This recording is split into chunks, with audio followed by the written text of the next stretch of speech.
Progress. It has defined humanity for millennia. As we discover, shape, and build the world around us. But with rapid change comes complexity and the potential for our path to go beyond the limits of our sight. To navigate this future together, we need to understand one of the key drivers shaping the world around us: tax. Its trends underpin our organizations, societies, and nations, providing us a map of where we are going and how we might get there. The way we work is changing, with cross-border and remote working requiring a new route through law and regulation so that businesses and individuals can thrive. Meanwhile, the digitalization of tax is accelerating, presenting both an opportunity and a challenge as we seek to streamline our increasingly digital processes. The international tax reform landscape is potentially being reshaped by a whole new system, businesses and governments looking to stay informed and adaptable. But productivity and growth go hand in hand with transparency and reporting, and the pursuit of compliance should not lead to more complexity. And finally, a sustainable future for our planet means collaboration on trade and regulation. Because tax helps us progress, but it also gives us purpose. One step at a time, one global community at the intersection of tax policy and the trends shaping our future. Join us on this journey.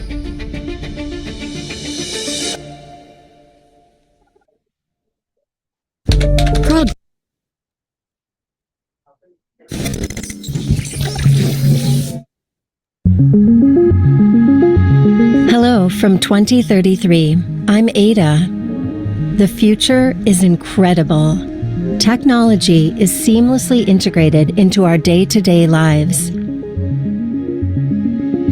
And email is no longer used because AIs like me work inextricably with people. In fact, the world looks very different. The effects of climate change are palpable. The focus on ethics and governance as a consequence of technological and climate change has given rise to an entirely new industry and narrative. And for us in tax, it's no different. It's now completely global, driven by a force of new and complex legislation made possible by AI. Our technology may only be 10 in human years, but we can already do incredible things. The demands on the tax function are materially different to how they were 10 years ago. Pillar 2 is already 8 years old. Public CBCR is firmly in place. In 2028, the OECD's Business in Europe Framework for Income Tax was launched. And by the way, traditional VAT and corporate tax returns are no longer recognizable. Employment is different too. And myriad regimes to manage the compliant payment of income tax relating both to human and AI workers have emerged. So, as you can see, the future is amazing. But it won't all be plain sailing. How will you respond?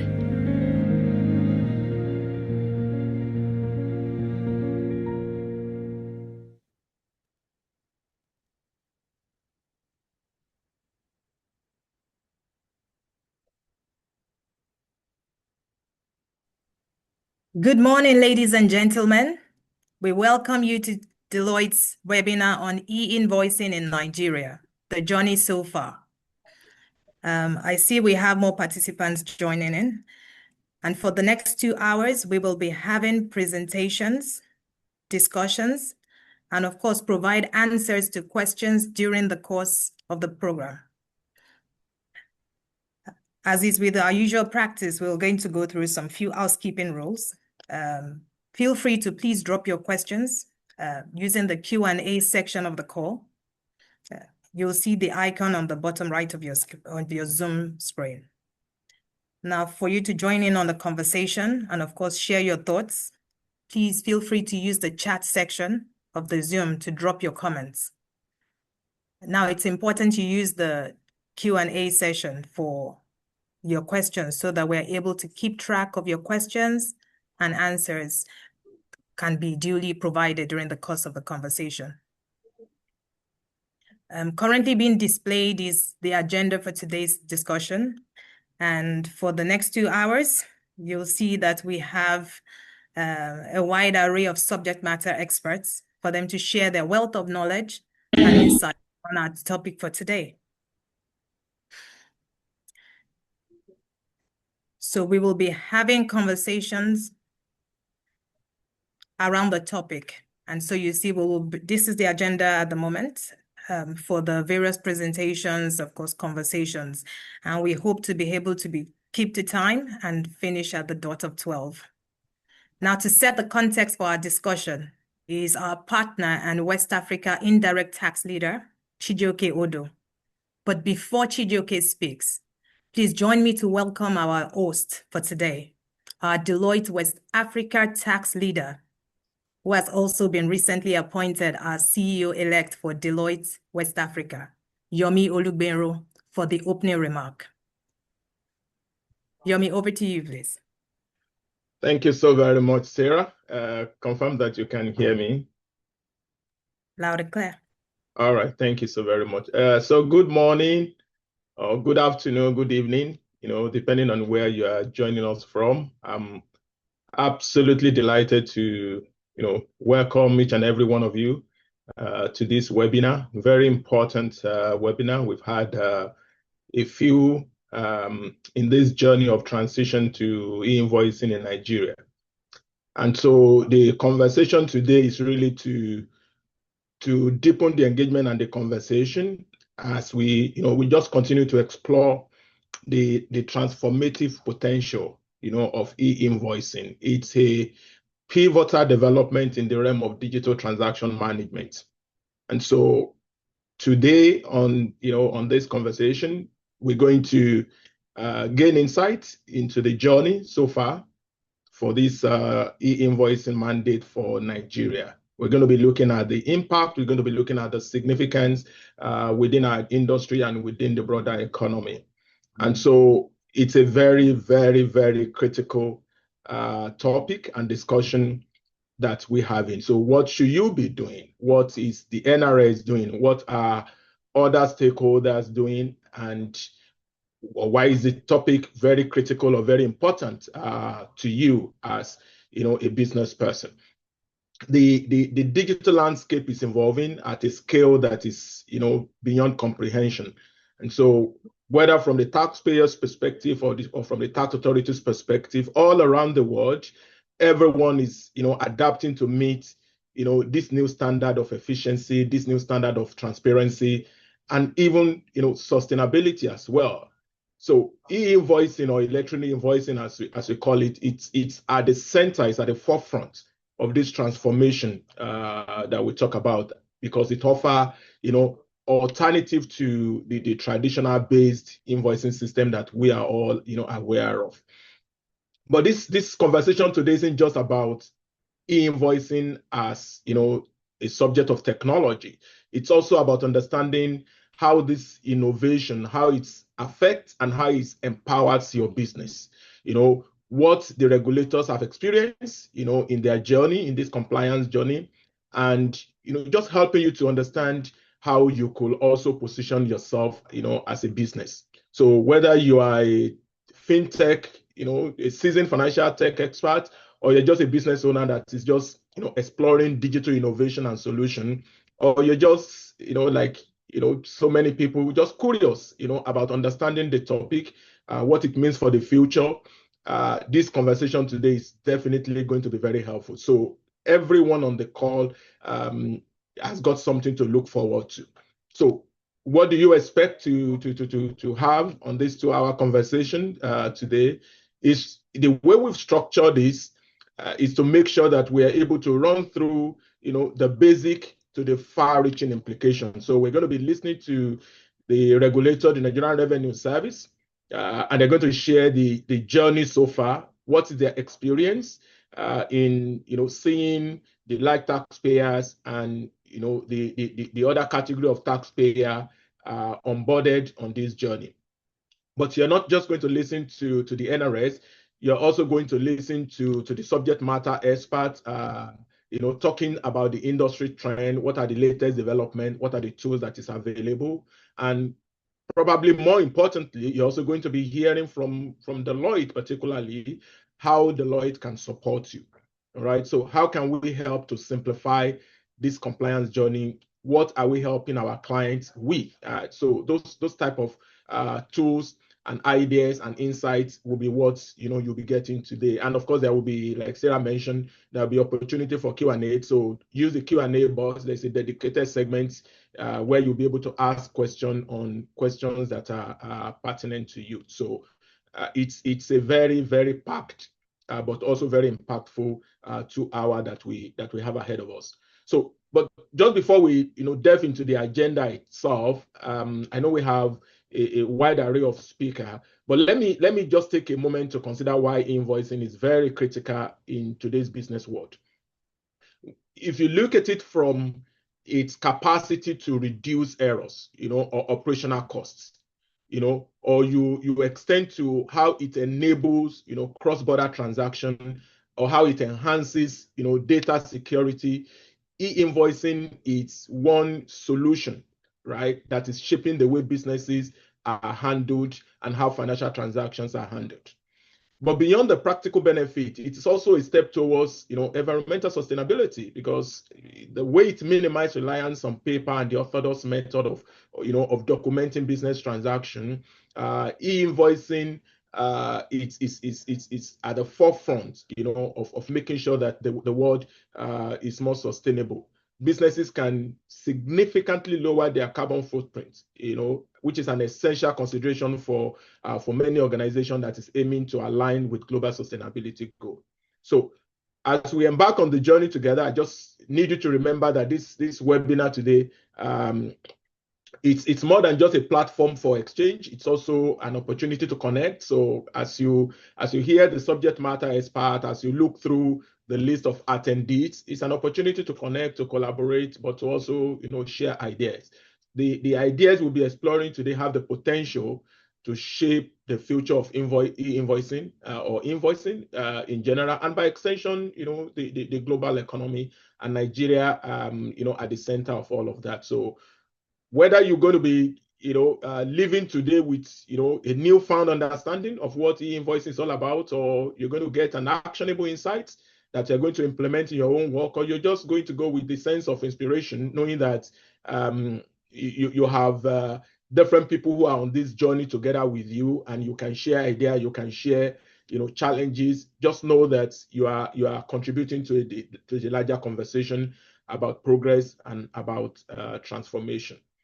I just want to, especially thank, before I yield the floor to you, Sarah, just take a moment to thank everyone who's made this event possible. Just in case I don't have the opportunity of coming at the, I don't know whether you will allow me to come back at the end of the session. So from the organizers, but more importantly to our brilliant speakers, I want to say very, very deep appreciation to you. But most importantly, it is to the participants.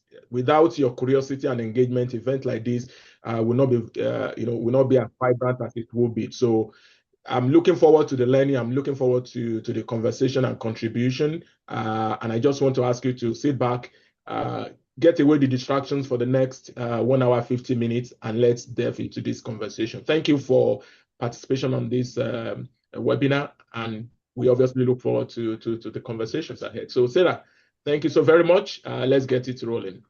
Thank you very much, Yomi, for that. And thank you all for, encouraging virtual reactions. So Chijioke Odo, West Africa indirect tax leader, will be, for the next 5 minutes, helping us to set the context for today's conversation. Chijioke, please. Thank you, Sarah. Thanks. And I don't think I'll be using 5 minutes. I think Yomi has done an excellent job trying to set the context. So perhaps I'll just rehash a little bit of what he said so that we're quite clear. But good morning again, ladies and gentlemen. It's my absolute pleasure to be with you today. If you recall, about 8 months ago, thereabout, we were here discussing the imminent commencement of the e-invoicing mandate for large taxpayers. I know at that time, several businesses, were apprehensive about, this new compliance mandate. The FRS at that time, FRS has come again. What is this one? We're not done with Tax Pro Max and some of the complaints that we're having. And now FRS is talking about invoicing. So what is this invoicing? How can I comply? Why should I give FRS at that time access to my data? How safe is my data? Is this new requirement not going to increase my compliance cost? What happens if I don't comply? And so many questions that businesses had. And I think at that time, we mentioned that these are the same questions that, businesses around the world, whose governments have introduced invoicing have. It has the tendency to be intrusive on the organization. Remember, prior to invoicing, what you do is that you push data. You give NRS the data you feel is suitable for the purpose of trying to assess tax. But now the NRS is asking you for the specific data that they want to see, and not just 2 years or 3 years after. They want to see it in real time or near real time. So today, 8 months gone, today several businesses have now begun complying with the mandates.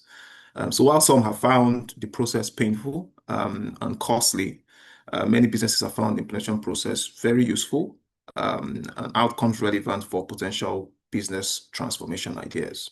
So at today's webinar, the plan is to review the invoicing mandate, and having gone through an 8 months process of trying to plan or trying to comply, but with a focus of what exactly has worked or is working. Okay, what challenges existed, what challenges still exist, what more should we expect from the Nigerian Revenue Service?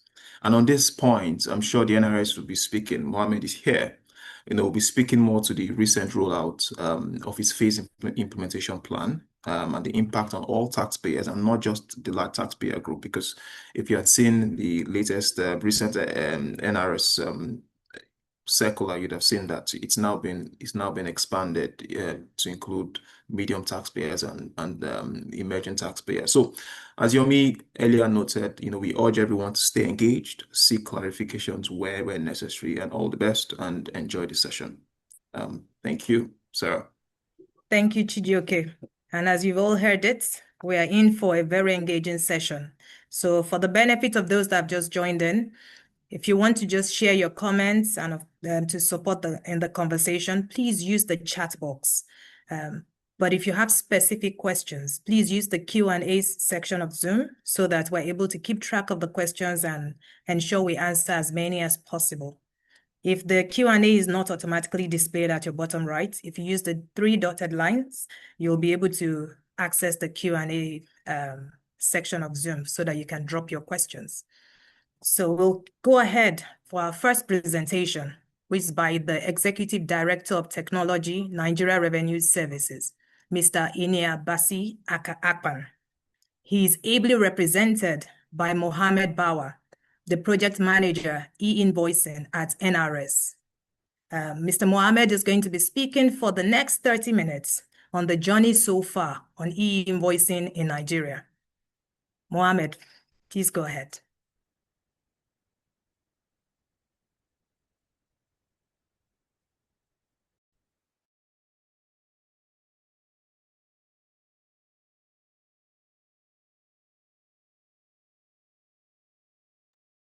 Okay, so whilst Mohammed is just putting up his slides and of course about to unmute to speak. So I see we have some chats there. So just to reiterate that, please use the Q&A section of the Zoom call for your questions so that we do not lose track of it. Mohammed, please go ahead. You will need to unmute, please.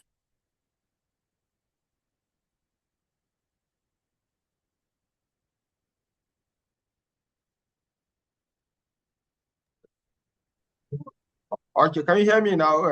Loud and clear. Please go ahead. All right. I want to use this opportunity to thank everyone for joining this session, especially the organizers, Deloitte, for organizing yet another session to review what we've done so far. So thanks for the introduction. I'm here not in my capacity as the project manager, but representing my executive director of technology, who is supposed to be the guest speaker today, but unfortunately, due to other engagements, he's absent. So I'll try to represent him. Right. So I'll be speaking today on the journey so far for the e-invoicing implementation from the NRS perspective. I believe you can all see my screen. Please, can you confirm that? Yes, Mohammed. Yes, Mohammed. That's correct. All right. So I'm happy that the conversation has slightly changed now from when it used to be, what is this e-invoicing? How do we comply? You know, how can I be a system integrator as a taxpayer?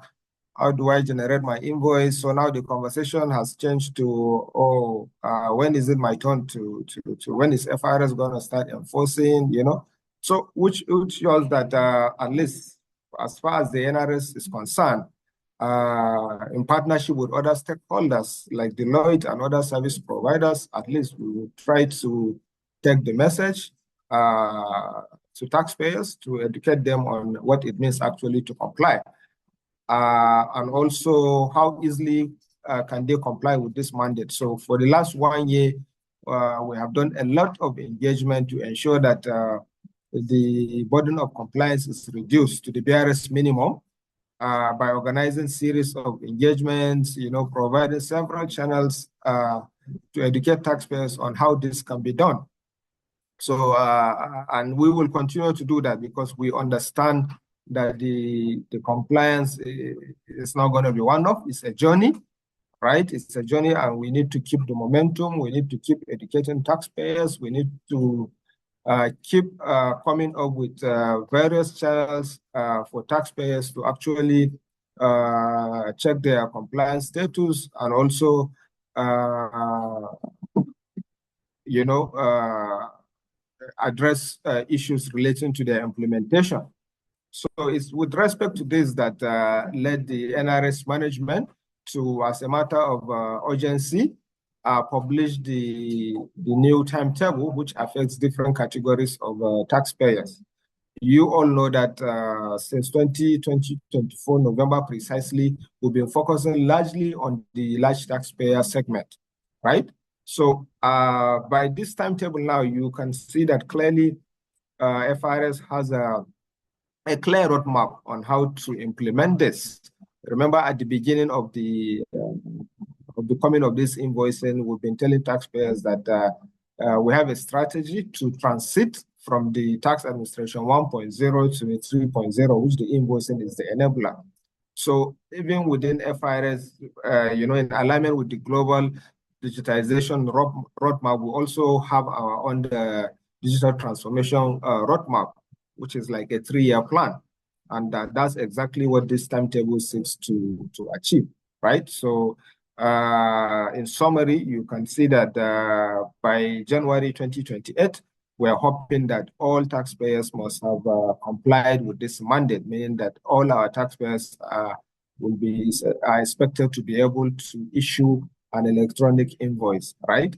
To mark the era of tax administration 3.0 for the country. So with respect to what we've done so far, based on our plan, you can see that as far as the large taxpayer is concerned, who are like the first phase, right? So we have broken it down into like 5 deliverables, right? Starting with the stakeholder engagement, right? Pilot implementation, go live, right? Which we have done that since last year. So as far as the large taxpayers is concerned, we started the stakeholder engagement as early as November 2024. We ran that for almost 6 months before we did the pilot with some few taxpayers. And then we announced go live in August 1st, 2025. Now, due to some challenges with the early adoption, we had to postpone the go live to November 1st, right, last year. And we're still within that radar as far as I speak now, because the position of FRS with respect to go live for the large taxpayers have not changed. And very soon it's expected that we will enforce compliance with that go live by April this year. So we believe we have given enough time for the large taxpayers to complete their integration. Based on the data we have currently, more than 50% of our large taxpayers have successfully onboarded, and majority of the 50% majority of them are also transmitting live data. So we are confident that the ones that are yet to get onboarded or at different stages of implementation will be able to meet up with that deadline by April. Don't forget that it's never the intention of the service to punish anyone. Our focus from the beginning has always been how to support taxpayers to easily comply, and we have been doing that. But of course, you know, at a certain point in time, you will have to enforce. There will always be a majority of minority few that will not comply, and you have to apply sanctions and compliance with the law. Let's not forget that whatever we're doing is also in compliance with the tax law, which are already effective, right? So taxpayers need to really know that. And we encourage everyone that has not, as a large taxpayer, that has not complied, so as a matter of urgency, try to do that. Now, from the timetable, you can also see that we are preparing our medium taxpayers. So we are following the same approach that we have done for the large taxpayers to actually kickstart the implementation phase for the medium taxpayers, right? Whom have a turnover between 500 billion to 1 billion, not 100 million actually, right? So we intend to actually do a robust stakeholder engagement to actually sensitize them, to actually review different business models within that sector in partnership with our service providers to be able to tailor the solution to what operates within that sector of the taxpayer segment, right? So we'll do that for 3 months, and then we commence our pilot in the second quarter, and then go live by July 2027. And then we will do a post-go live review in the fourth quarter, and then we'll begin compliance monitoring as early as 2027 January. So it's the same approach also for the emerging. So it's a 3-year plan. We have already exhausted the first year for the large taxpayers. So this year will be majorly focused on the medium taxpayers to support them on how to comply with the mandate.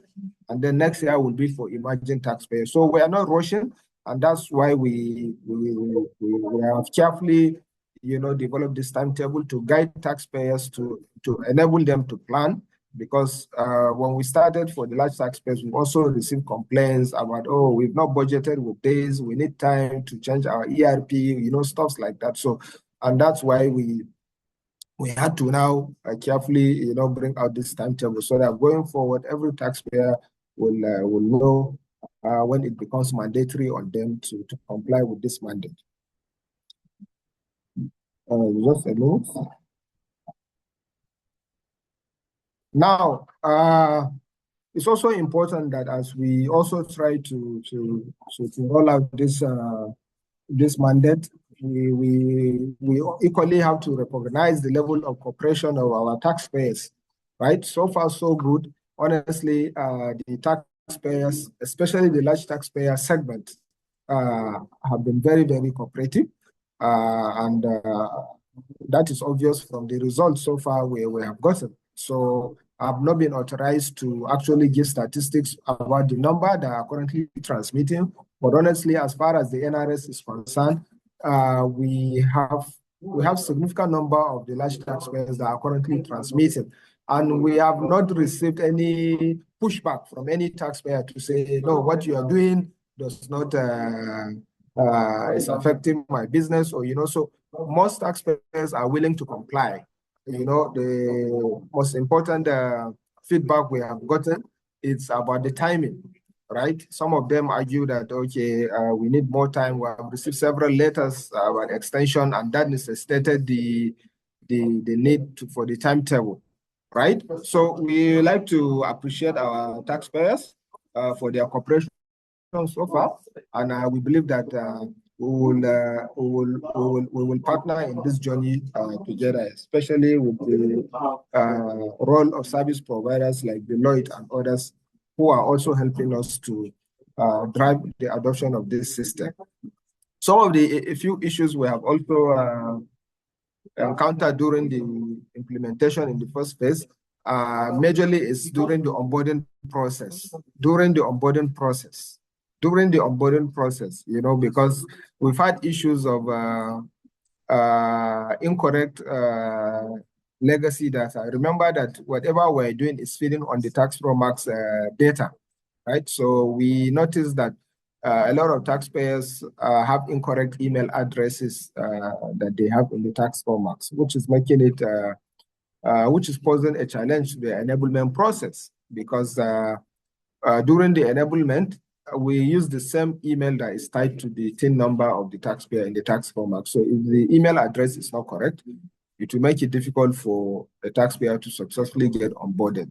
They might need to go and change the email address. We also noticed that some of the emails used, the emails of staff that have left the company, and things like that. So we're still having that challenge, but on our part, we try to offer some solutions to make it easy, especially with respect to update of email on our portal. So we have provided a place where if you're having this challenge, you can just go there and put and update the email on the portal so that you can successfully get onboarded. Another challenge is the unique sector peculiarities. So we have come across different industry that have different industry structure, right? Have different business models, which basically is what this e-invoicing seeks to achieve, right? Irrespective of your business model, we want to ensure that your invoice is standardized and it can be interoperable with anyone outside the country or even within the country. We want to achieve a unified invoice standard. So we've had so many issues regarding how to align these different business scenarios to align with what we're implementing. So on our part, the FRS, we've always maintained that the e-invoicing solution we're implementing is a flexible system, right, that accommodates every sector-specific variations while maintaining uniform compliance across all taxpayers. So the major challenge is for businesses to align with the requirements, right? Aligning with the requirements has been a bit of a challenge for some taxpayers, but we have ensured that we provide adequate support to guide them through the process, and we believe that will continue as more taxpayers comply with the mandate. Right? We try to provide various channels that we can engage with taxpayers that are doing their implementation on our website. Apart from the fact that the portal is robust enough, it's a knowledge-based system that you can find almost all the information regarding e-invoicing, right? We also have a developers community where you can find answers to your implementation challenges. We also equally have an engagement portal where you can schedule an engagement for at least 30 minutes or 20 minutes to have a quick call with our team, right? And we've also onboarded so many service providers. The idea about this is that because we expect that these service providers will be the first level of support, right? In this, the more service providers we have, the more easily the compliance will be, right? Because we believe these service providers are also in a better position to provide support because they have gone through the accreditation process. They have also demoed their solution to us, to ensure that it is compliant with the standard. So it is easier to use a service provider for your implementation than obviously to do it on your own. If you say you are doing the implementation on your own, you will have to rely on support from the NRS. And we know that we don't have that adequate capacity to support every taxpayer. You can imagine we are talking about millions of taxpayers. NRS cannot be there for all the taxpayers to help them through the integration. And that's why the service providers have been carefully selected and made available to taxpayers, right? So we want taxpayers to leverage on the existence of these service providers to help them with their integration, right? Even if they are not going to do the integration for you, at least they can provide some guidance. And beyond just the technical implementation, there is also the tax advisory aspect, which the likes of Deloitte and others can also provide, because the invoicing is also going to affect your tax compliance issues. You know, so other issues like harmonization code, you know, some taxpayers have also struggled, right, to actually align their product and services to the HSO code, right, which is a standard, code for all for all vatable and not vatable transactions, right? So, though with our guidance, we've also come up with a framework to ensure consistency with the regulatory requirements and global best practice, right? And then we've had some misconceptions regarding invoicing coming to replace the tax administration system. Okay, with invoicing, am I still going to file my returns? Am I going to, you know? So we try to address that even from the beginning of the journey, to explain that the invoicing for now is like more like a data gathering system, where which seeks to get visibility over what every taxpayer is transacting. So for now, see it as a data gathering system where we have information about all what the taxpayer is transacting. So the tax administration system of the NRS, currently the tax format system is still the official filing system. So you still have to come and file your returns, right? When it's due. So for VAT, you still have to do it. For CIT.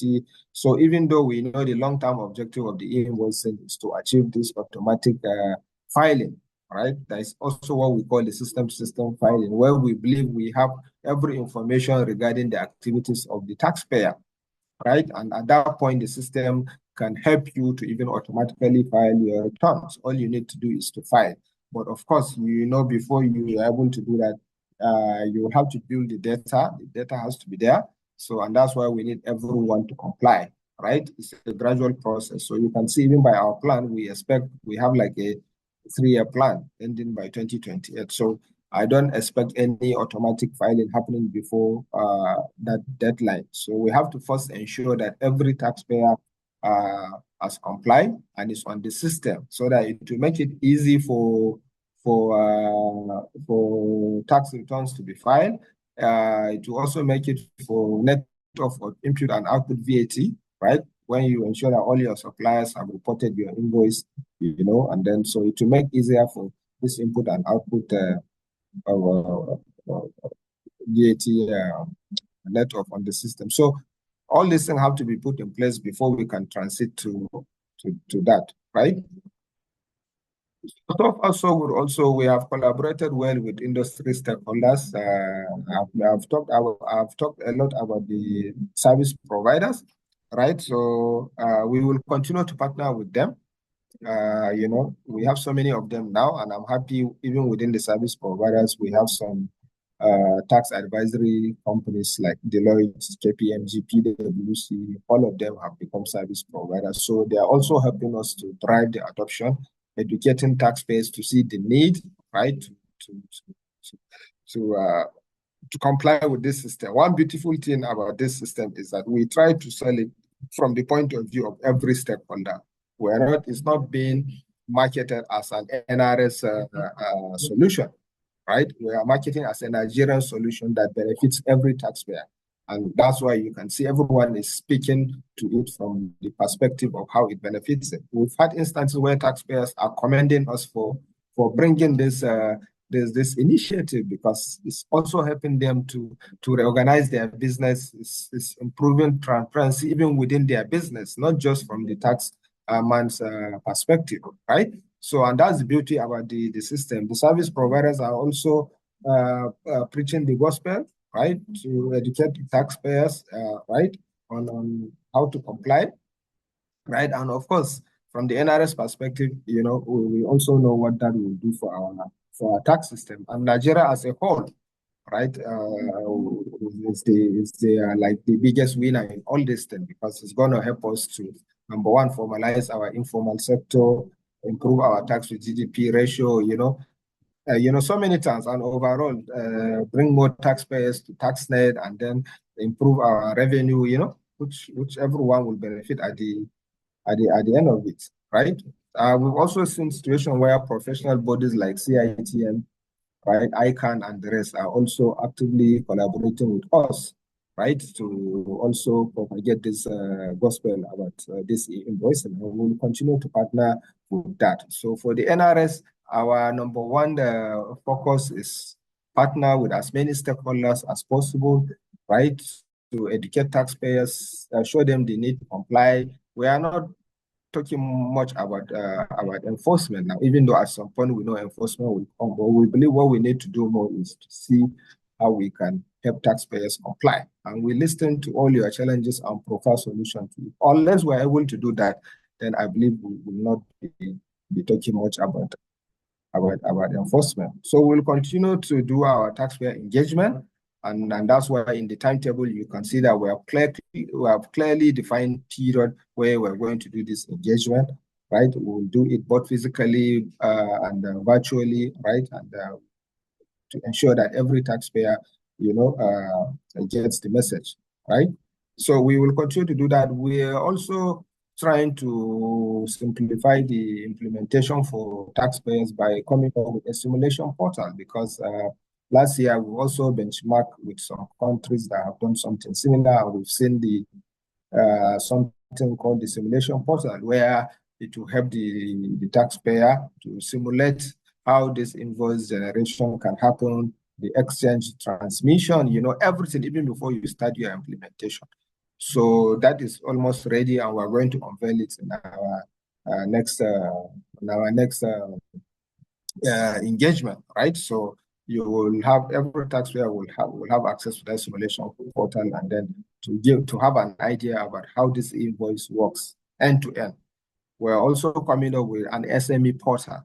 We've received complaints from some taxpayers that say, oh, what if I don't generate many invoices in a year? Maybe I just do 1 or 2 invoices. Do I still need to do the integration? Do I still need? So we've also seen that what other countries have done is also to have like an SME generation portal where such companies can come and just generate invoice and just transmit it without necessarily do the system integration aspect. But that is going to be for limited number of invoices. So that is also going to be made available very soon.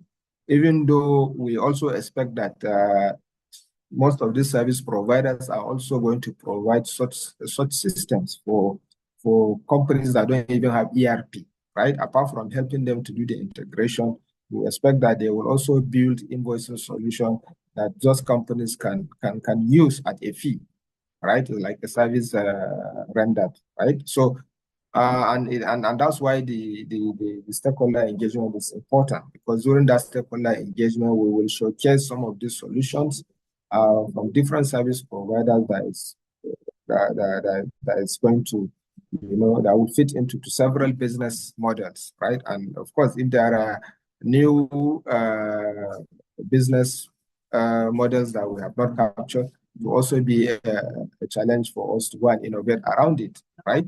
To do that. So the whole idea is to decentralize the support of this e-invoicing, right, in such a way that the implementation becomes very easier, that even without NRS, even without coming to NRS, you'll be able to do this implementation.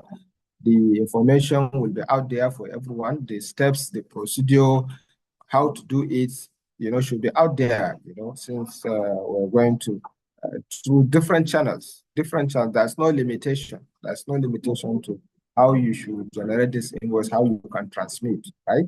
So we intend to do that, and as time goes on, you will be updated with the new developments. Every day we try to improve on the system.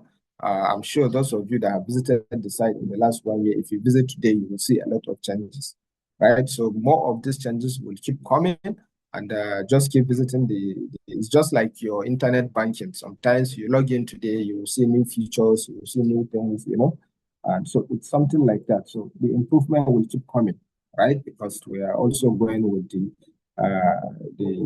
development in the IT space, so whatever that it is we will do to make compliance easy for the taxpayers is our focus for now. So on this note, I think I will have to stop here. You remember this presentation is not about, it's just to talk about the journey so far, some of the challenges and some of the things we've done actually to make life easy for our taxpayers. I know that there will be 1 or 2 questions, so which I will be glad to answer during the Q&A. Thank you very much for listening. Thank you very much, Mohammed, especially for showing us how Nigeria is tracked on the earlier communicated roadmap. So can we please join me to appreciate Mohammed with our virtual applause and, of course, reactions. It's good to see how Nigeria has been tracking and, ensuring that the roadmap for e-invoicing implementation is duly adhered to. It was more encouraging to see the transparency and consciousness by NRS to support taxpayers on this journey, especially with partnering with competent service providers, all to make sure there's ease of compliance by taxpayers. So maybe before our next session, I see some individuals have dropped questions in the chat box. We will be having the Q&A session for us to be able to provide response to those questions, but to also help us keep track of your questions. Please ensure all questions are dropped using the Q&A section of the Zoom call. If you don't see it easily, you will see the 3 dotted line. Click on that and you will see the Q&A chat spot. The chat box should only be used for comments because otherwise we might miss 1 or 2 questions. So for us to continue our conversation, we will have a collaborative presentation on how organizations can comply with the Nigerian e-invoicing mandates. And for the next 30 minutes, we will have our partner, Tax Technology at Deloitte Nigeria, Kunle Ogumbamowo, to speak to us on how organizations can select the right e-invoicing solution. And join with him on the conversation right after Kunle speaks will be Savesh Junjuwala, an Associate Director, Tax Technology, Deloitte India. Savesh will be sharing insights on Deloitte's proprietary e-invoicing solution to help us also demonstrate how the invoice works. Kunle, over to you, please, for your presentation. Thank you so much, Sarah. And good morning again, ladies and gentlemen. Welcome to this, will I say, very timely discussion on e-invoicing. We have titled this e-invoicing in Nigeria's journey so far. Mohammed, as you just listened to, is a very good friend of Deloitte, and is a very passionate and is a passionate person about e-invoicing, and is a specialist about e-invoicing as well. Mohammed, thank you so much for that good presentation. No one could have done this better at this very time than you. Thank you once again. Ladies and gentlemen, during the first wave of e-invoicing rollout, as rolled out by NRS or FIRS as they were then called, Deloitte supported over 100 large taxpayers in Nigeria during the different spans and aspects of e-invoicing compliance. Also, globally, Deloitte has supported over 1,000 taxpayers over the years in ensuring that they comply with e-invoicing.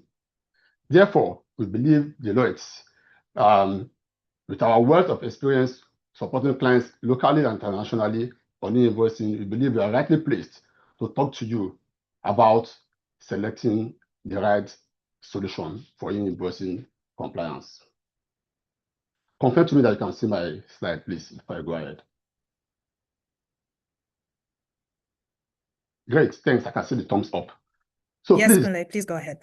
I encourage you to pay rapt attention during the next 30 minutes because you don't want to miss any bit of it at all.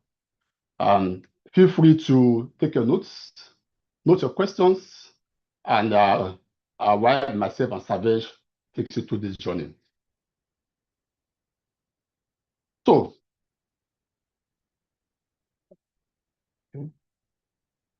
the slide is this.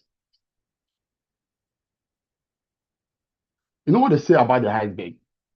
That what you are seeing is just the tip of the iceberg. Essentially, what they are saying is that for some situation, what is noticeable, what is obvious, is just little compared to what the whole situation is. And I think the same can be said for e-invoicing. Because as users of e-invoicing solutions, what you see is just small compared to the entire bandwidth and entire strength and quality and input output from e-invoicing. So essentially, as users of the solution, what do you typically see? You see e-reporting, you see e-filing, you see e-invoicing from a compliance perspective. And beyond compliance, you can also do e-archiving. And when we talk about e-reporting, it can be real time, it can be near real time. I believe very strongly some people have questions around what does real time really mean when it comes to e-invoicing compliance within Nigeria. But beyond what we see on the surface, what are those functional and operational impacts of e-invoicing that is not usually very visible to everybody, to typical users of e-invoicing? I'll just take you through some of those ones. So typically, when you have an e-invoice solution, there's usually a very direct and automated exchange of tax transactional data between the solution and the ERP of the system or the company. This is very important and it also helps for visibility and ease of retrieval of information during tax audits. That's one very key advantage and benefit that taxpayers will get by implementing e-invoice solutions. When we talk about e-invoicing, particularly at the point of implementation, you hear a lot about data validation, data cleansing, and all that. Why is that important? Because for every system, e-invoicing not excluded, the system can only be as good as the quality of the data that goes in. So talk about it's a case of a garbage in, garbage out. So you want to be very clear that whatever data you have sent to a system is the right data. You want to have a single source of truth, not just single source of data, but a single source of good quality right data that fits to your system. And that's very important for e-invoicing. From a technology standpoint, because e-invoicing, it is cornerstone upon technology, it's bedrock on technology. So it is important that when you are trying to deploy an e-invoicing solution, you get the right vendor and the right solution to help you achieve your objectives from e-invoicing. From a process design perspective, it's also very important because e-invoicing must embed within itself the core business processes. You don't want to have a standalone process that you have to then go and get some information and input the system manually. There can be something that happens during that break. So you want to have a solution that is properly embedded into your core business systems. So you don't have to have multiple systems are dealing with. From a design perspective, and particularly from a regulatory standpoint, it is very important that whatever solution you use is easily connectable with the NRS's MBS system. Because again, don't forget that it was NRS or FRS as they were then called that rolled out the e-invoicing mandate. And what they are saying is they want to see transactional data of taxpayers on a real-time, on a real-time basis. Send those things to us. How do you send them to the Revenue Authority? Through the MBS, like the merchant buyer system. So whatever solution you are picking, it must be sure that those solution is can easily connect with the MBS system, and that's very important. Also, during the process of setting up invoices, one pitfall that we have seen around the world that some taxpayers make is thinking e-invoicing, because it's a VAT issue, it's a tax function issue. Let tax go and deal with it. Or saying e-invoicing because we are to deploy technology to transmit information it's an IT issue. Let IT go and deal with it, or let finance go and deal with it. No. From my experience, properly deployed e-invoicing solutions are solutions that bridge the that are developed by a cross-functional team that are needed to properly execute, manage, and deliver an end-to-end delivery of an e-invoicing solution. So talk about what e-invoicing entails, what you see and what you don't see, what happens behind the background. But what are the key considerations when you want to select a solution that works for you? I would say that you have to ask yourself these 5 questions or 6 questions, and you need to be able to answer them honestly and correctly. What are those questions? All displayed on the screen. What defines a successful e-invoicing project? So, what will success mean for you after you have implemented your solution? That's a very important question to ask yourself. What should the right solution look like? It's very important.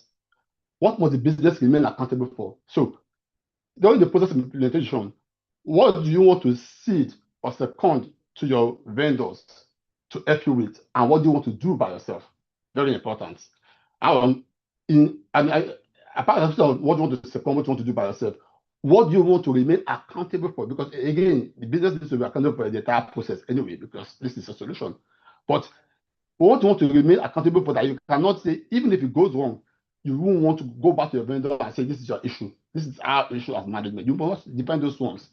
So, what are the issues that are close to the heart of management that you want to take pay closer attention to in the whole of the system? What pitfalls and lessons are emerged from the past project? Again, you want to see those that have done it in the past. How did they fare? What are the lessons we can learn from them? They say experience is the best teacher, but no one says it has to be your own experience. You can learn from other people's experience. And again, lastly, what are the edge cases or deal breakers that you must avoid when selecting a solution? Now, what are the key considerations to select the right solution for e-invoicing? So, first is that there must be a proper fit. There are 3 major components you must bear in mind. There must be proper business fit of the solution. There must be a technology fit, and there must be a compliance fit. Business fit because the solution will integrate with the entire business process of the company. You want to be sure that there's a fit for that business. That's one. Technology fit because again, it's the technology solution. It must be compatible with existing technology, and it must be compatible with FRS and BS system for purpose of reporting and compliance and all that. So what are the other things you want to be thinking about? What is the global reach of the solution? And how scalable is the solution? This is very important for multinationals, where you have businesses around the world. So this solution I want to deploy in Nigeria, I also deploy it in other countries where I have presence or where we have presence, so that we don't have to be using different solutions in different countries. It make it difficult for you to consolidate if you need to consolidate. So what is the global reach of the solution or the solution provider? What system support and maintenance is available for the system provider? What kind of integration do we have with the existing system within the company, and then as well as with the FRS NBS system? What hosting flexibilities are available? Can this system be hosted on the cloud? Can it be hosted on the premises? Is this can I choose which of the 2 I want to do? Again, these are some of the questions that we must ask. Again, what is the pricing? Compared to how I'm able to pay. Of course, we want to also check what is compatibility with our purchasing software. But particularly when you want to do the accounts payable side of your invoicing rollouts. So those are some of the questions you need to ask yourself when you are thinking to deploy an e-invoicing solution. So at Deloitte, we are taking all of these different aspects into consideration in developing the invoice is an end-to-end using paper protocol to give you comfort that your data is secured.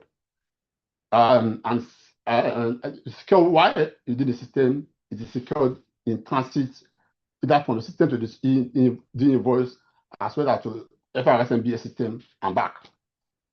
The invoice integrates very securely with ERP systems. various ERP systems and billing systems via secured ports, either APIs, EDIs, or user interface-based login systems. This way, the invoice is able to extract input data from your system, process it within the solution, transmit to the FRS MBS system, and give all feedbacks in the source of the system all securely. So what do we do with the data when we receive it? E-invoice, as I said before, is a cloud-based multi-tenant solution, meaning multiple people can use the solution at the same time. It encrypts your data while at rest. It encrypts your data while in transit. There's multi-factor authentication to ensure that only authorized personnel can access the system and data that is stored on it. Most importantly, and from a compliance standpoint, e-invoice integrates securely with FRS MBS platform. So ensuring that beyond doing all the other benefits that you can get from e-invoice solution, the most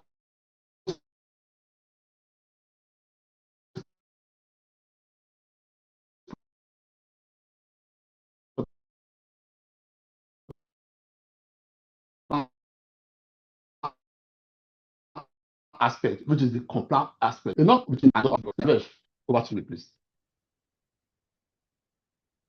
Thanks, Kulle. Hi, everyone. Good morning. So now I will be showcasing the solution which Kulle has briefed about, the e-invoicing solution and how the journey looks like.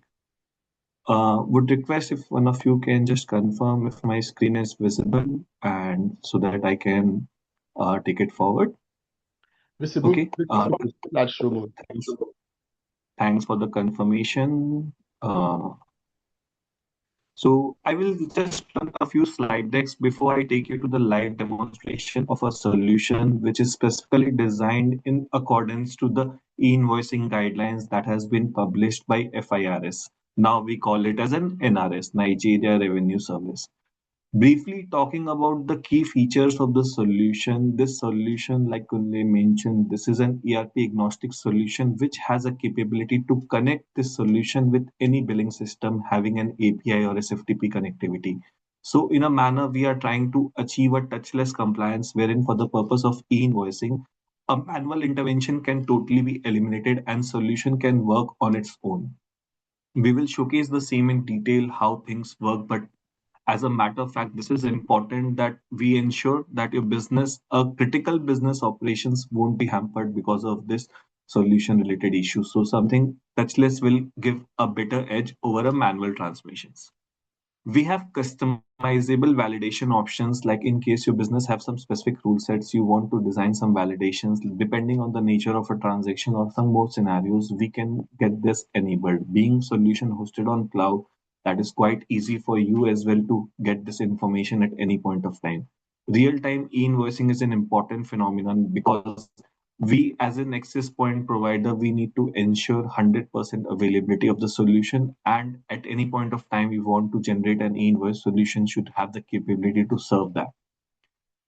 Also, in certain cases, we are required to generate an e-invoice which should contain a QR code and all of it. So that is where a PDF output is something that is expected. And in certain cases, when you want your own format to be developed in the solution, that is how solution serves as a purpose, which I will be showcasing as well. Storage and archival is an important information wherein at any point of time, after 2 years, 3 years, you want to get an information of how much e-invoices we have generated. You don't have to go to the NRS portal. You can come to our e-invoice application to get a list of all the e-invoices that has been processed in the last 1 year or last few years as well.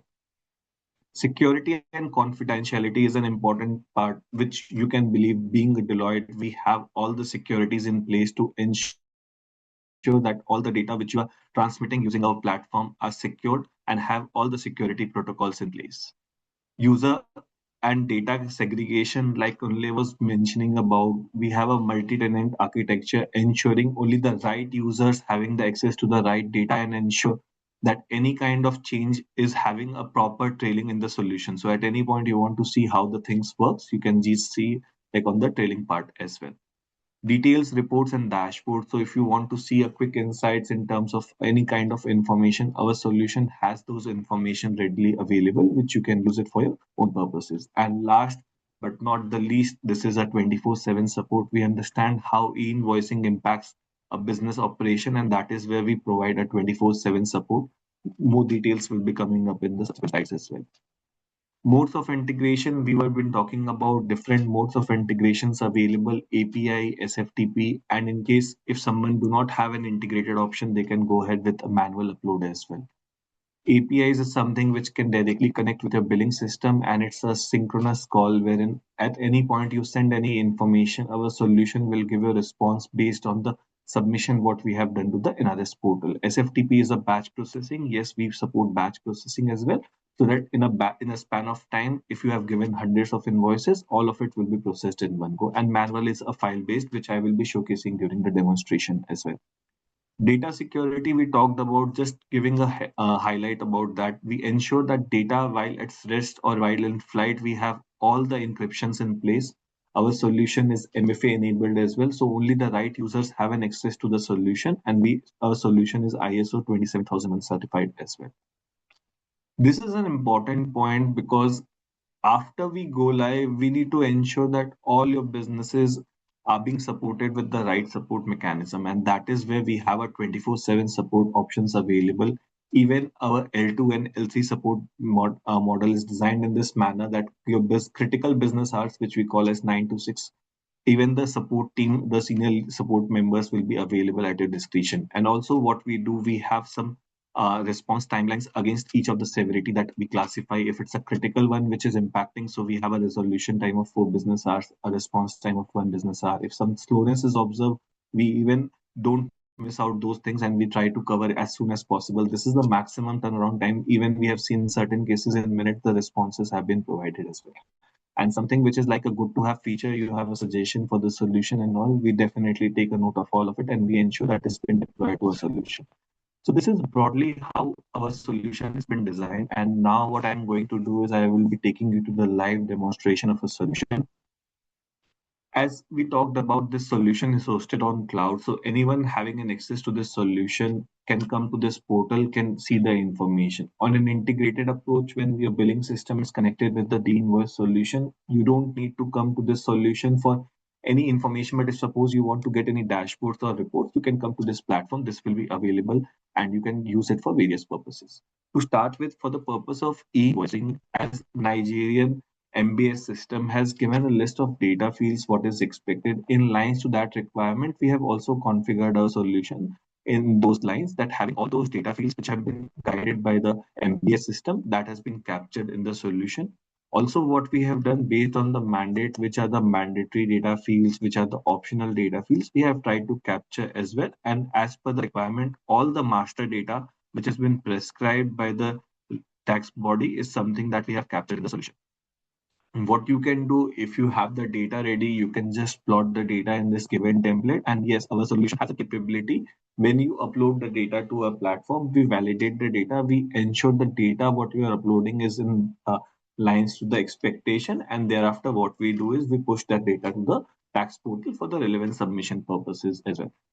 In certain cases, when your billing system does not have all the data fields, we can act as a middleware to even complete the missing information. Suppose your system is not able to give the IRN information. And IRN is an invoice reference number, which is a combined details of our invoice number, a service ID, which has been provided by MBS system, and the date and timestamp. So even what we can do, you can just give your raw invoice number and our solution can complete that. So that kind of customizations is something that is also offered in the solution. Process of upload is very simple. Once you fill up the mandatory data, you can come to a solution. You can just give a description of your choice. You can select the file and select the template for which you want to upload the data. Before the demo, I just uploaded one file which contains 9 different records, out of which 8 records have been successful and 1 record has gone into error. If you click on this hyperlink, which is giving you a file that how much documents has been errored out, you will get a list of invoices that has failed the submission. So these 2 documents have failed. First, there's a mandatory requirement to provide IRN, which is not provided. Even the invoice type code is also blank. What we try to symbolize that all the errors which are possible in the solution will give it in the same go. So you can correct these information and re-upload the same file. Again, the second case is a missing customer country. So if suppose a customer country which is not being provided in the data template, but is stand mandatory, our solution will straight away flag it to the user that these are the errors. What user can do, they can correct and can re-upload the file to the solution, which it can be used for the processing as well. Now, if I go back to the solution, the success 8 count, what exactly this means? This is very important because we want a real-time e-invoicing. So when you click on this number 8, you will see a success file that will be downloaded. Just give me a sec.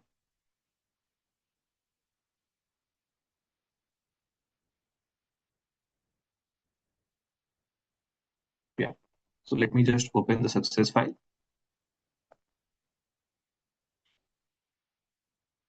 So if you see the success file gives you a bit of information what data we have been transmitted. Like in this case, there are 2 invoices that has been processed.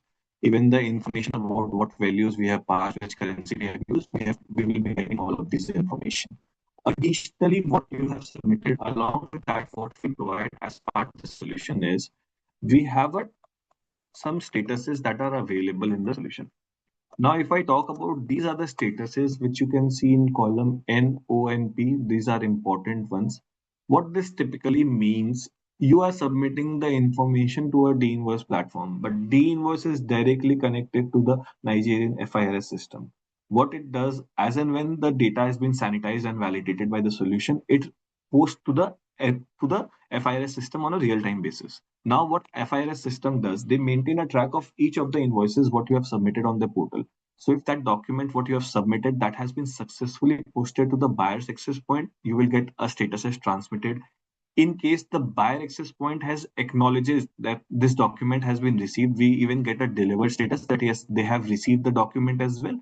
And down the line, when there's a reporting requirement to the fiscalization engine that, okay, these documents are paid, I want to report it to the fiscalization engine, we even have that provision as well so that the information can be transmitted. For now, it's only been communication to the FIRS and the buyer access point. That is why you can see the delivery status is marked as yes. Reported is if you want a real-time reporting, then yes, this can be enabled as well. So you can be rest assured that yes, my documents has been submitted to the buyer as well as the tax authorities have acknowledged the same. So this is something that is available in the platform as well. In certain cases, you may not get the payment immediately. You may get the payment after a few months or weeks. So in such cases, what our solution does is solution has given a provision. Sorry, just one second.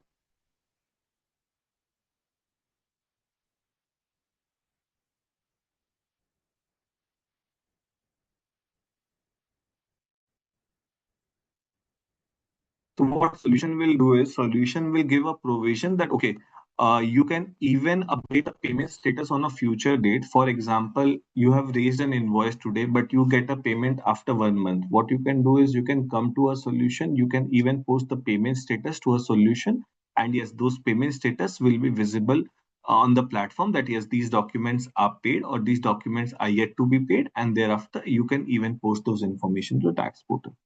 At any point, if you want to get any information about how these information have been transmitted or not, you can get a report request based on the period of your choice. You can even choose multiple TIN numbers if your if your business has multiple TIN, and you can just request a report. And what you will get is an Excel file that will be available in the solution, which will contain all the information what you have transmitted.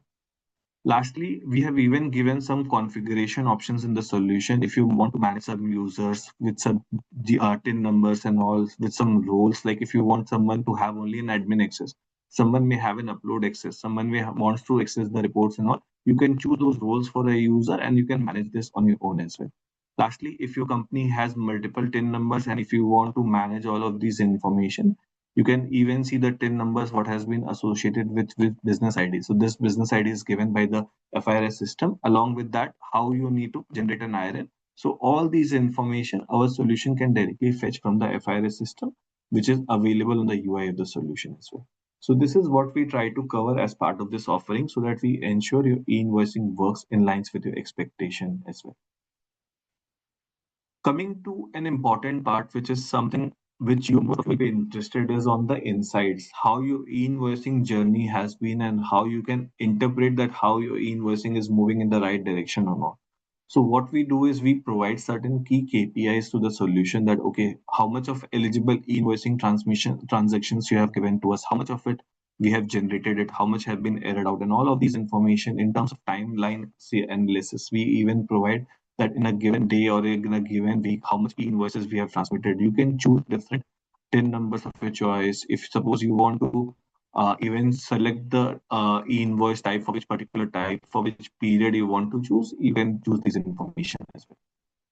Likewise, if you, okay, I think, oh yeah, this has been loaded. So likewise, if you want to see that which are the key errors that you have observed in the solution, you can even come to a solution and see all of these information, that duplicate records are found or some missing mandatory information is given, customer TIN number is invalid. So basis that, we get a sense of, okay, these informations we have seen, which is not in lines with the expectation, we can correct all of these stuffs as well. Periods, multiple periods, if you want to see or anything like that, how much success rate we have, we can even choose the different filter options in the solution. So in a manner, what we try to do in this solution, we connect. So just one last thing, sorry, an important point which I missed.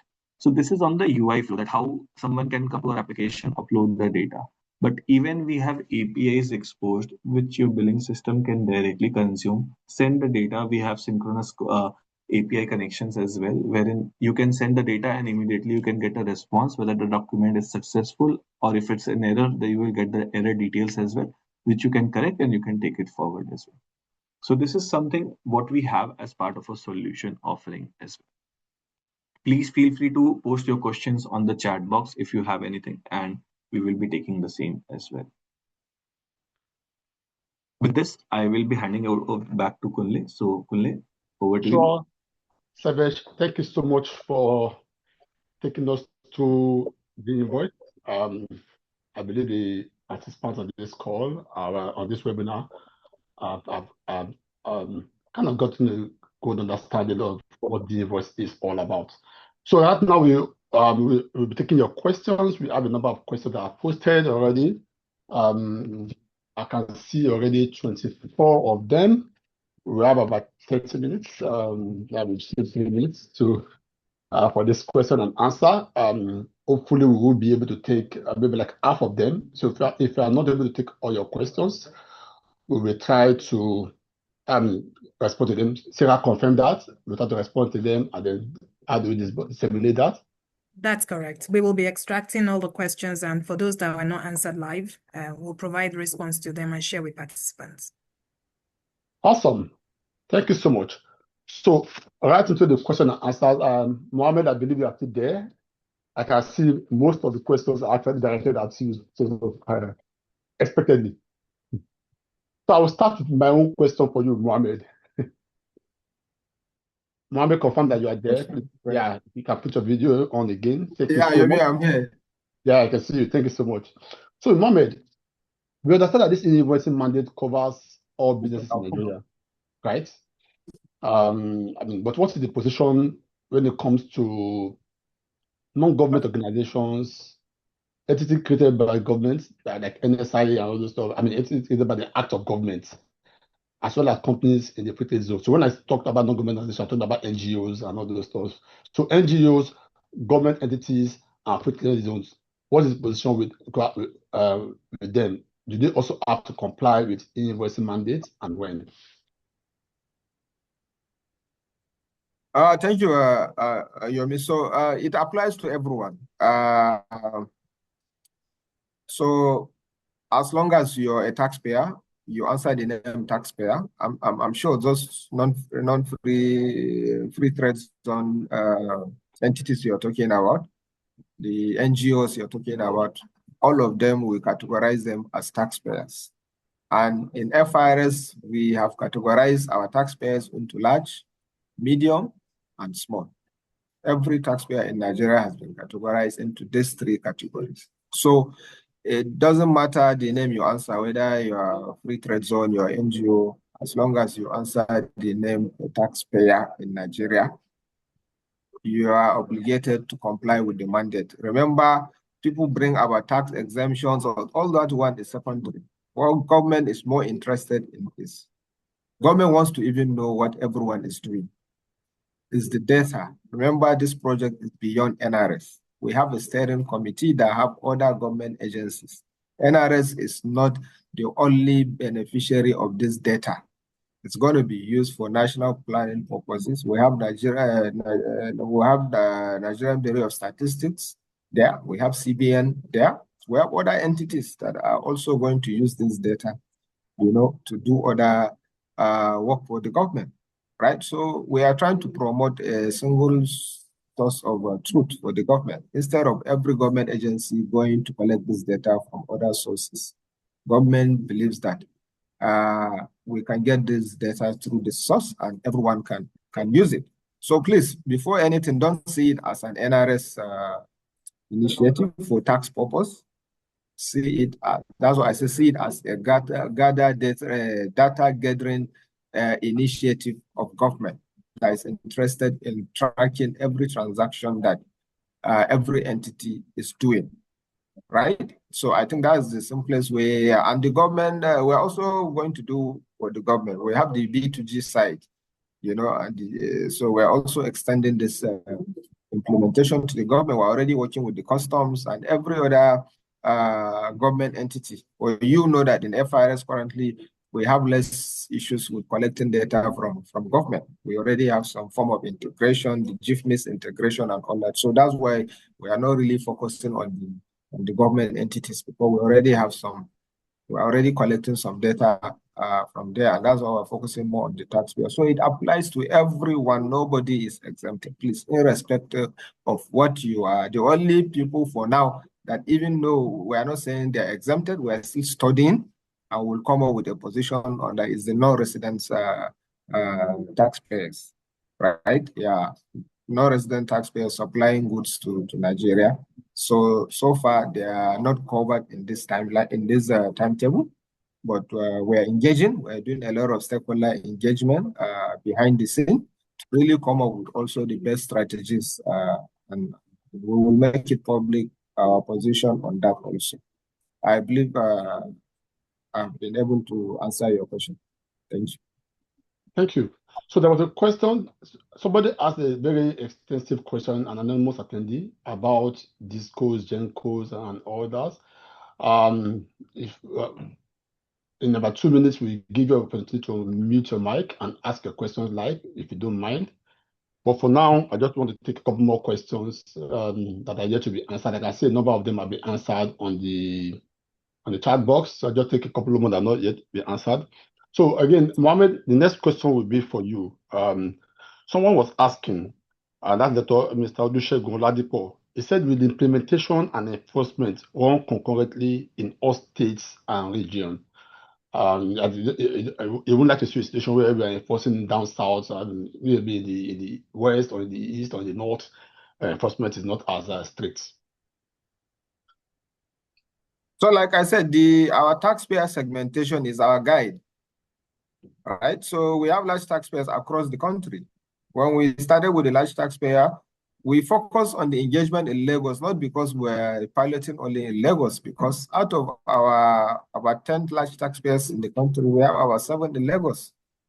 You guys as a tax consultant should know it. We have financials, we have oil and gas, we have manufacturing. Majority of them are in Lagos. That's not to say that the other large taxpayers in other countries have not been engaged. So we have 1 in Kano, we have 2 in Abuja, and then I think 2 in Port Harcourt, 1 in Ibadan, right? So we focus in Lagos, not because it's only Lagos we're implementing. We also reach out to those other locations, some of them virtually, some of them, though we've not organized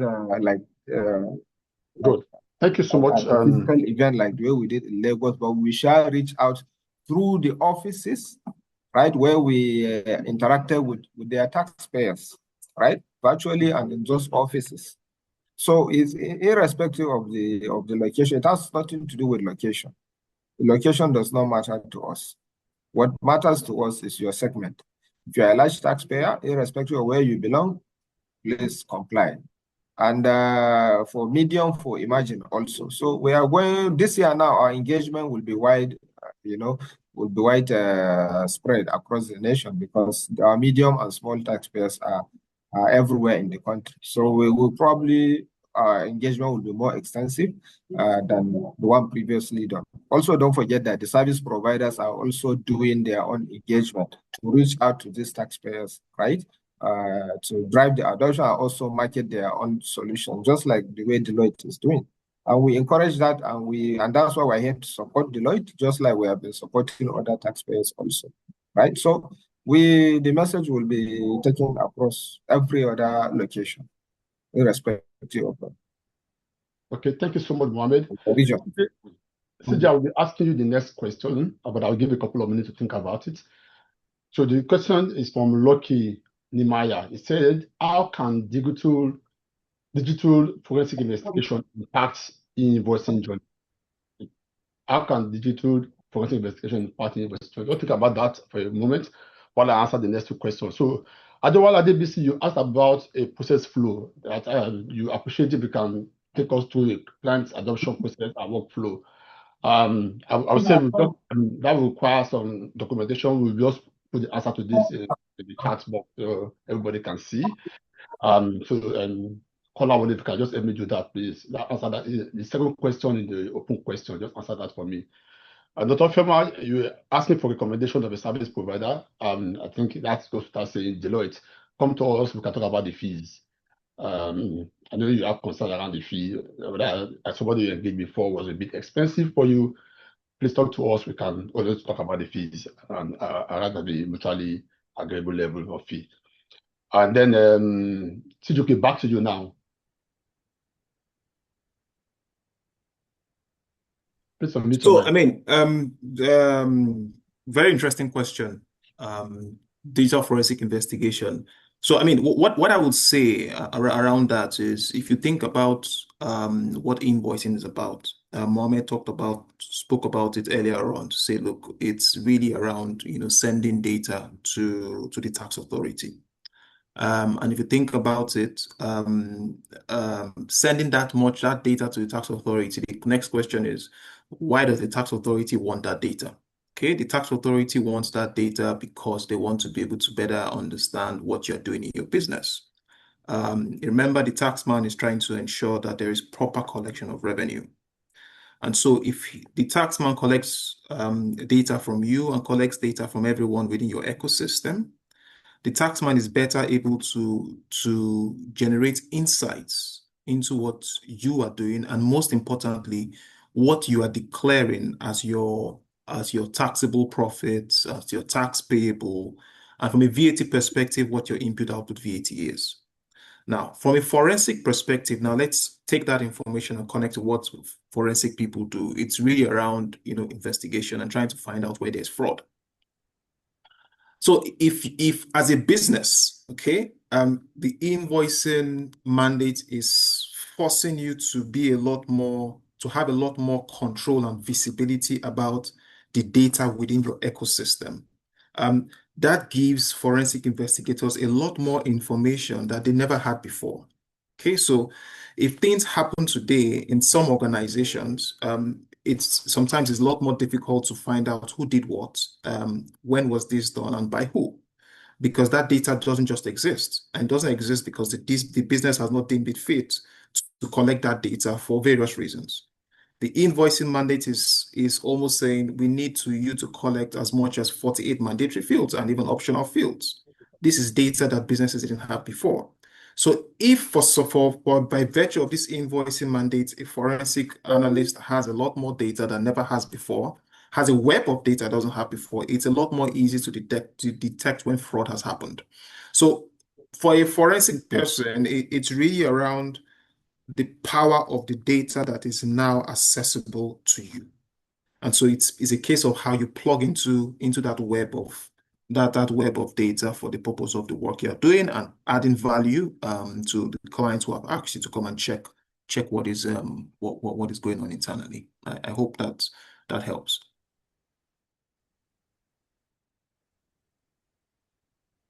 Kole, seems you're frozen.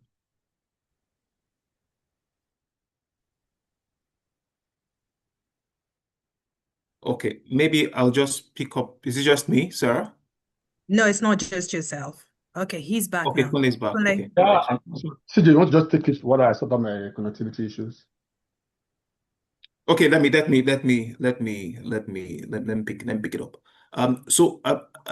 Mohammed, I think next question for you. I know that we've had quite a number of conversations in past couple of weeks and months around businesses struggling with data. And it's really around we don't have the data that the tax authority is asking for. If it's not certain area codes, it's about TIN, RC number, BN, and things like that. We have about 27 days or 28 days to when the NRS begins to enforce compliance. Several of these businesses still don't have that data as we speak. And I'm talking about quite a number of them. What would you advise that they do between now and 31st of March?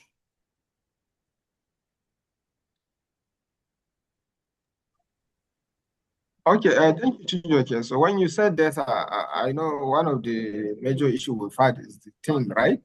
Most businesses will tell you that, okay, our suppliers, we don't have the tin of our suppliers. I think that was the major issue we've encountered at the early stage of the adoption for large taxpayers. And Yes. even though the law has made it clear to all of us, especially the taxpayers, and make it mandatory that you can't do business with anybody that doesn't have any tax identity. So it's even a condition. It's a law. It's a matter of a law, right?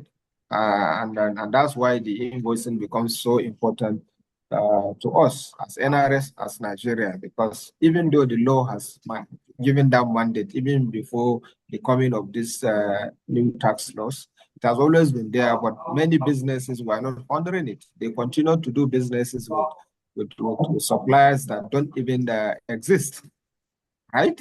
And of course, you know what that means for the tax authority and Nigeria as a whole. Right, so from the beginning, the problem is with the merchants. They are not enforcing what the law has said, because what is so difficult in just ensuring that your supplier provides a TIN for you to do business with. If you cannot provide, do your business with people that are ready to comply.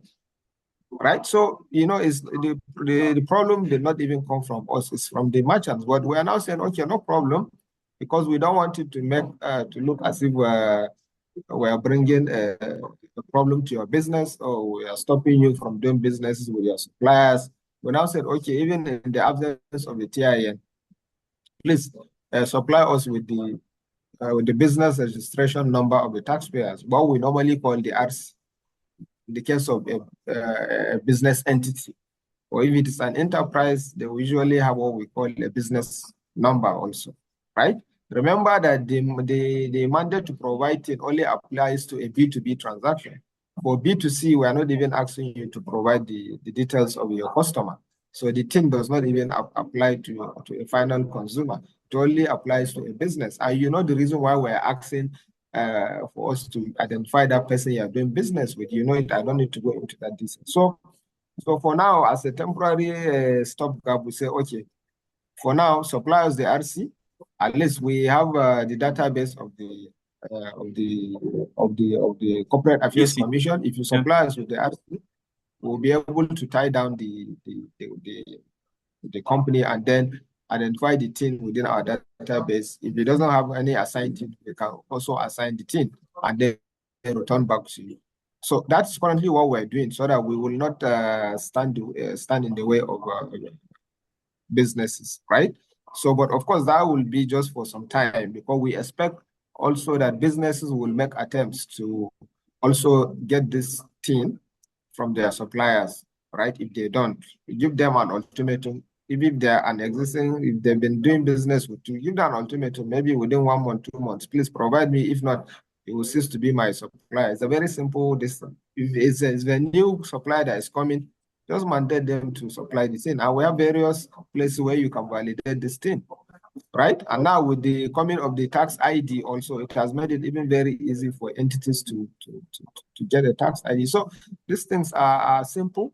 It just requires our cooperation and understandings as Nigerians, as taxpayers. You know, it's not too much to request. But people are always quick to pinpoint something that will say, oh, this is becoming a problem for me, you know. So let's desist from doing that. Let's encourage everyone to do the right thing, right?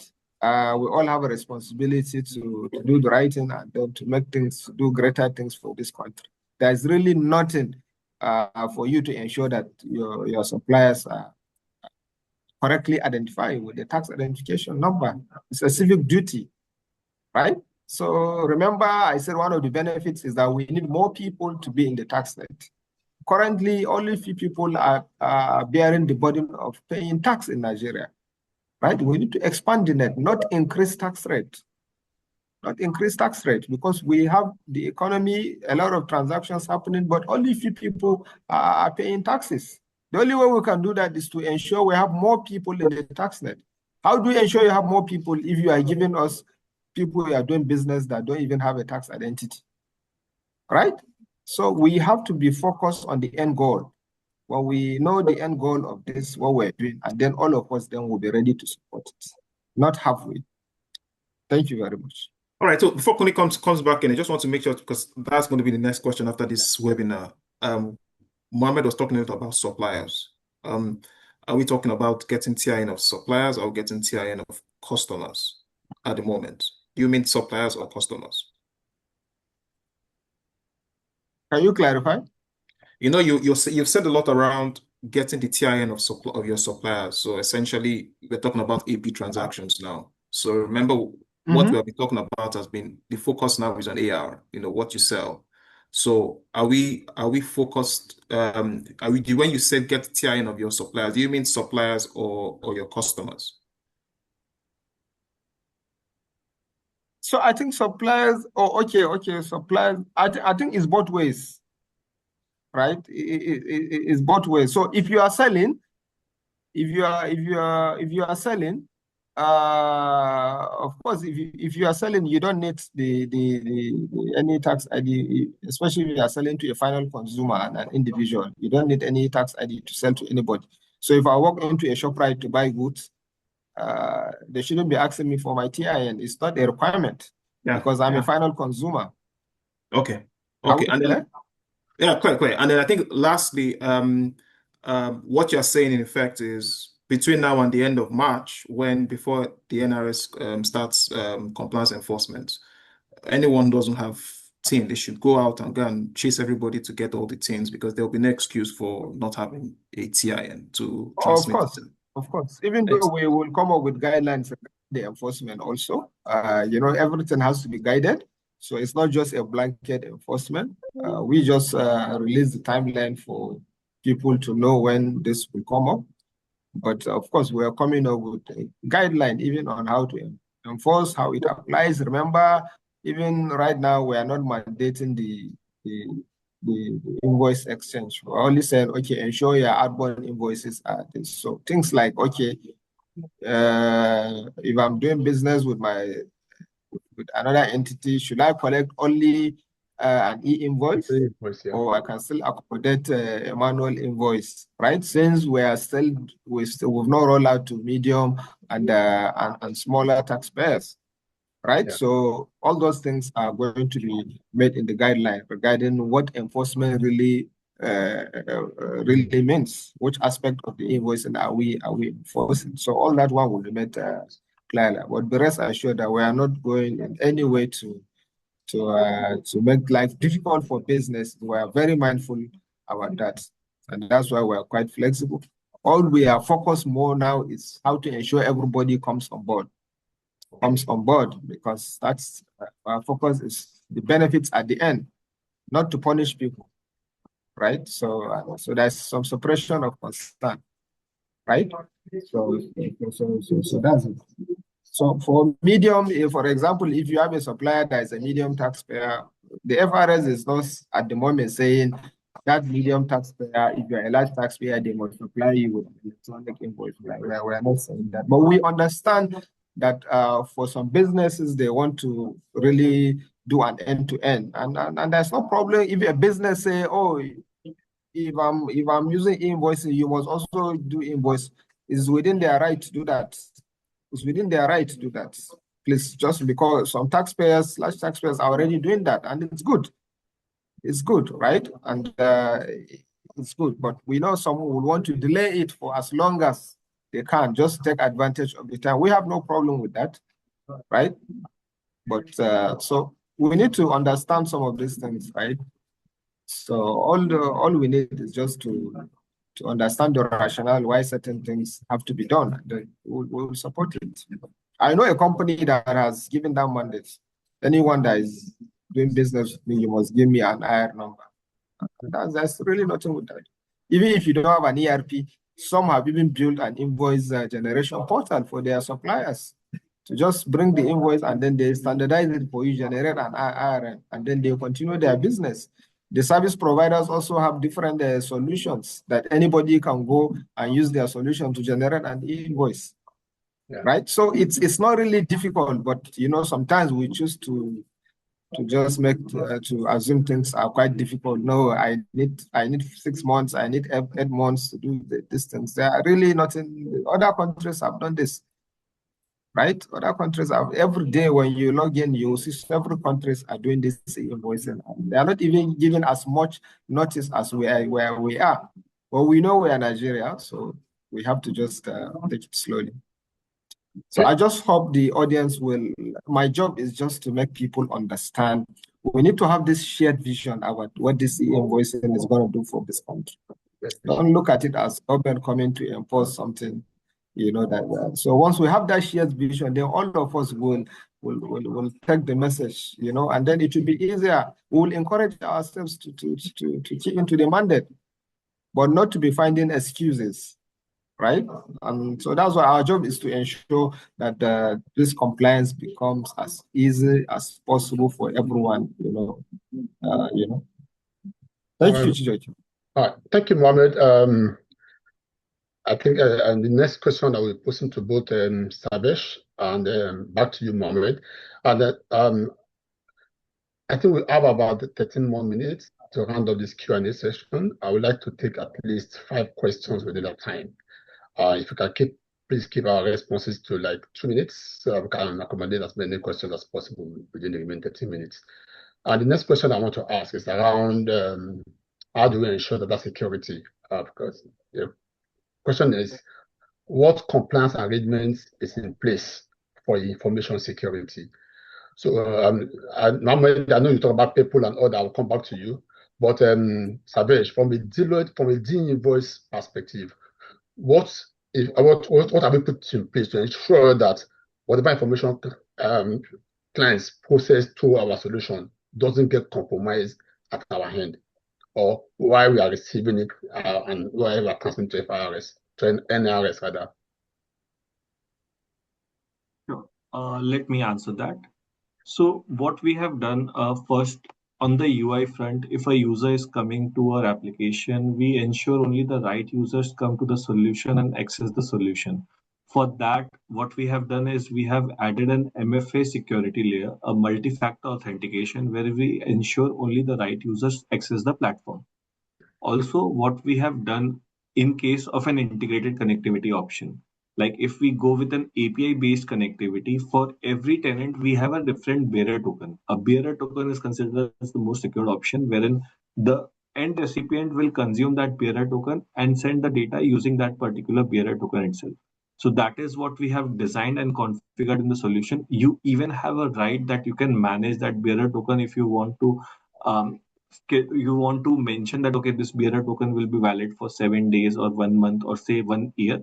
That is something that can be configured in the solution to ensure that in the integrated connectivities are secured.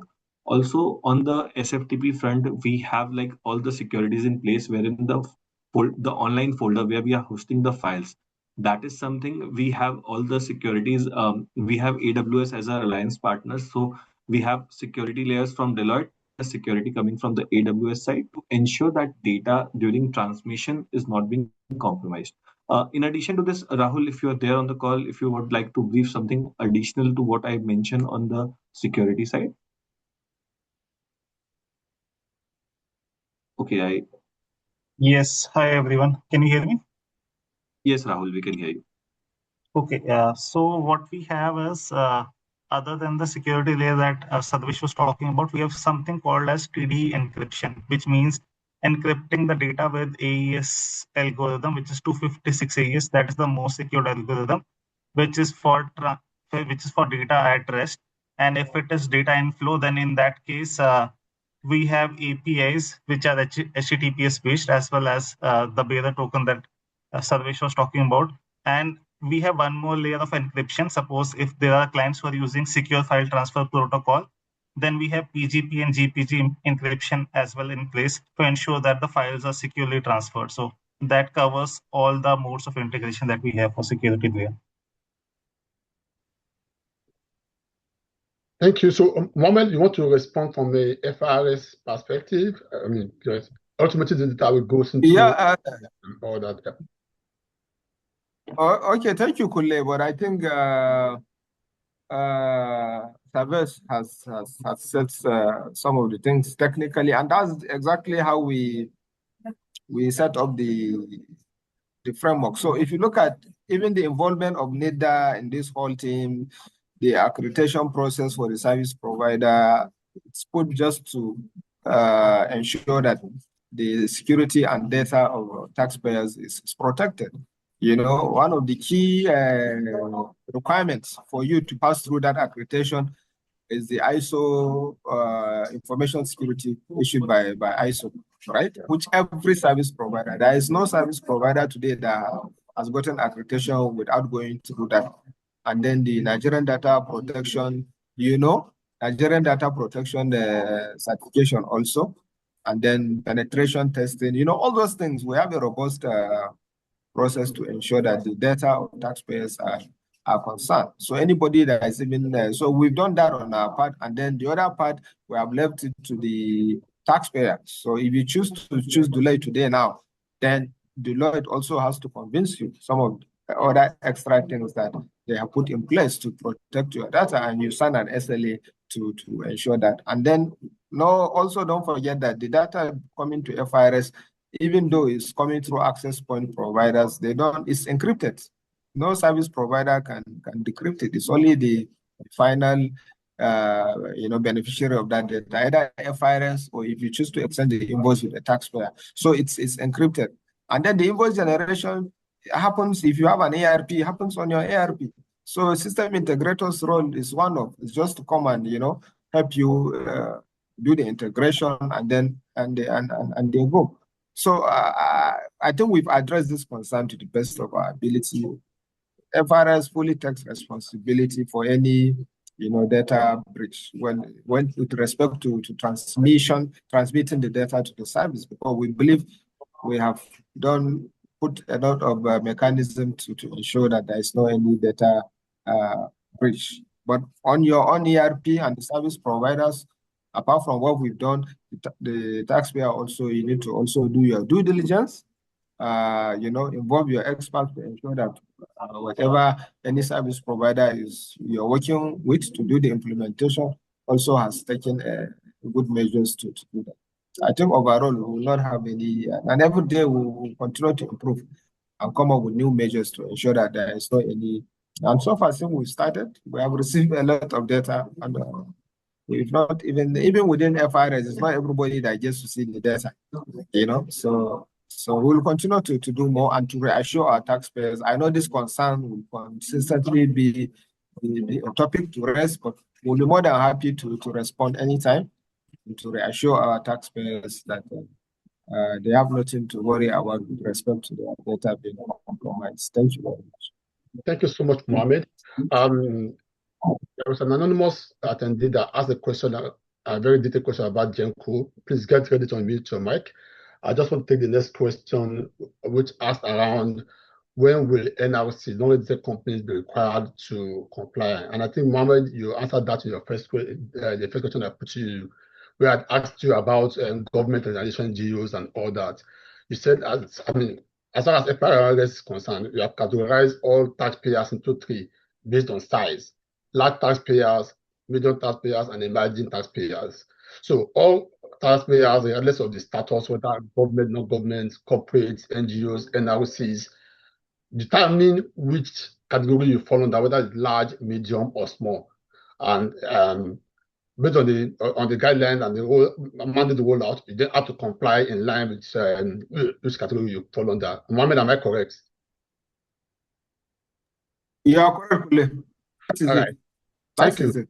All right. So non-resident companies are already required to comply for those that are large taxpayers. The deadline was January. So for the medium and emerging taxpayers, depending on their turnover, they're also required to comply. You also asked that your company has not received any specific notification to comply. FRS, I'm not aware the NRS sent notification to any company directly. It was a general notification that we issued to the public to say these categories of companies are now required to comply at this time. So please do not wait to get a direct letter sent to you to comply. Once you have that public notification, please comply in line with the depending on what your turnover is. And as Mohammed has said over and over and over again, if you're an emerging taxpayer or a medium taxpayer, depending on your turnover, you do not have to wait until the future. You can choose to comply now, and it's allowable within the FRS. So I think that's the answer to that question about NRCs. So the person that wants to ask a question around GenCos, if you can unmute your mic now and ask a question like this.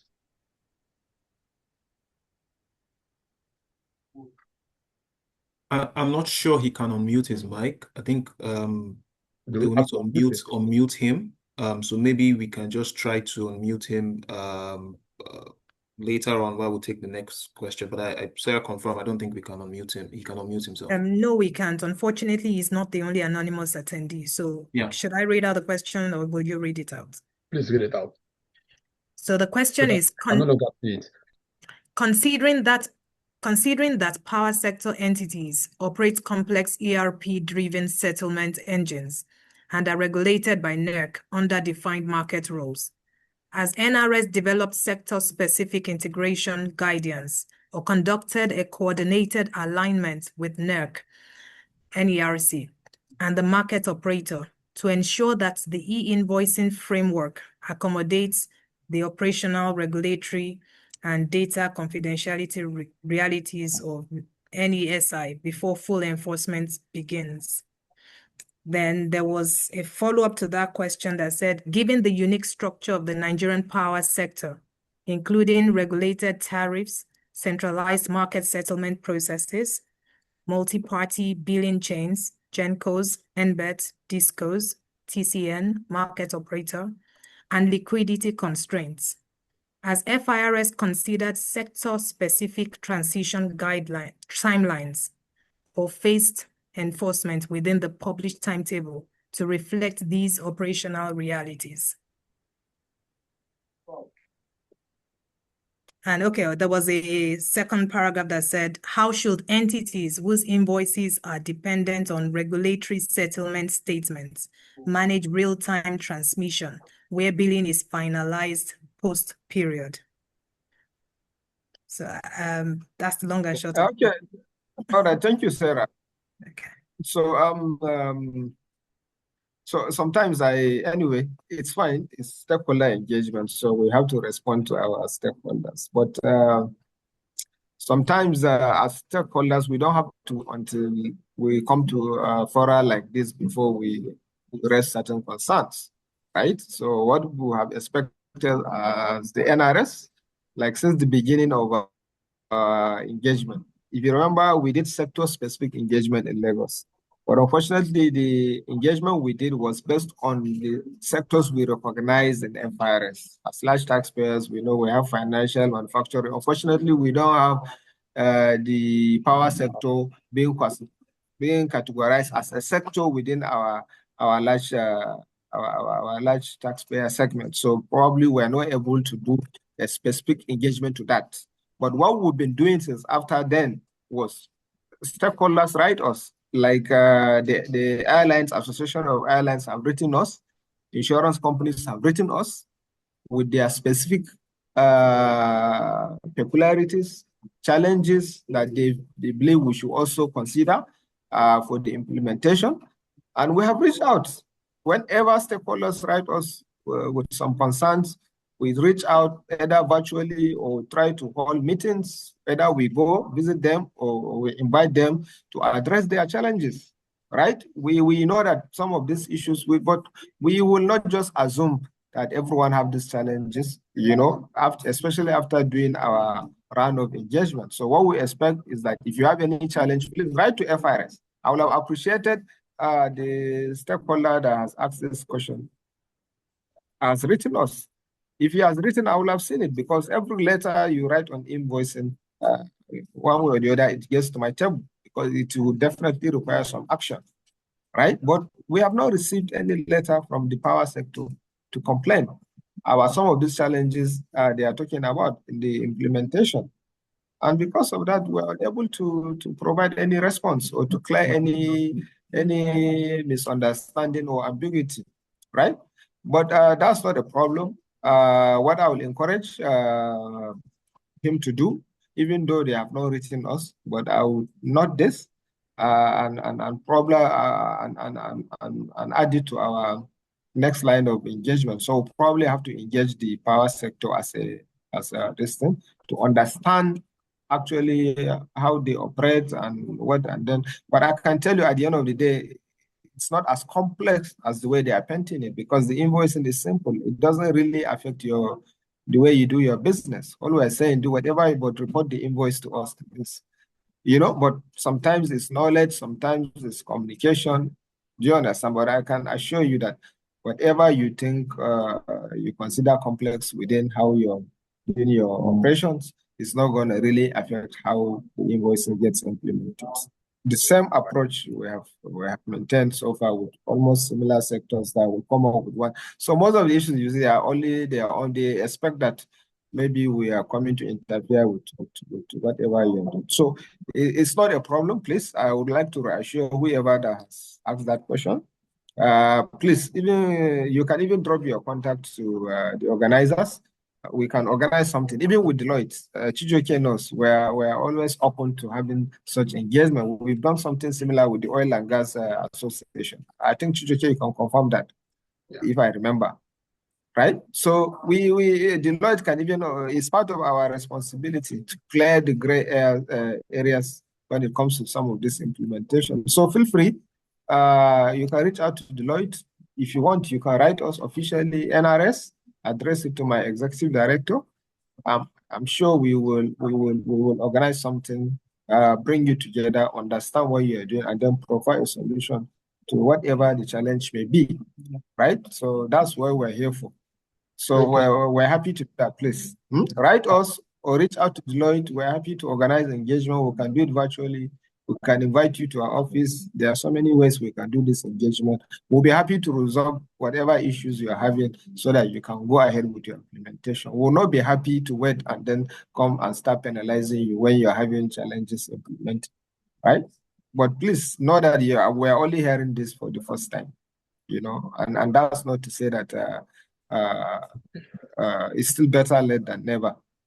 And that's why it's important we'll continue to organize sessions like this, because Nigeria is a big country. There are still people that will tell you, I've not heard about the e-invoicing. You know, I'm hearing it for the first time. So we still give excuse to those kind of people, but we know we need to do more.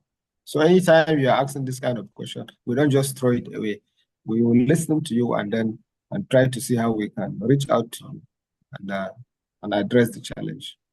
Thank you very much. Thank you so much, Mohammed. I can see some hands are up, some more questions in the chat box unanswered, but our time is already far gone. Our desire would be to let you all go by 12 o'clock on the dot Nigerian time, if not earlier. So we will not be able to take any further questions online. But Mohammed, may I ask, a number of the questions are actually directed at you. I trust, as usual, asking those questions, we collect those questions, we send them to you, engage you, get your answers, and then we can send back to the participants in this session. Mohammed, confirm that's doable? Yeah, thank you. Yeah, Has- we've has- done that in the I past. know So we've we're always always done happy that. to.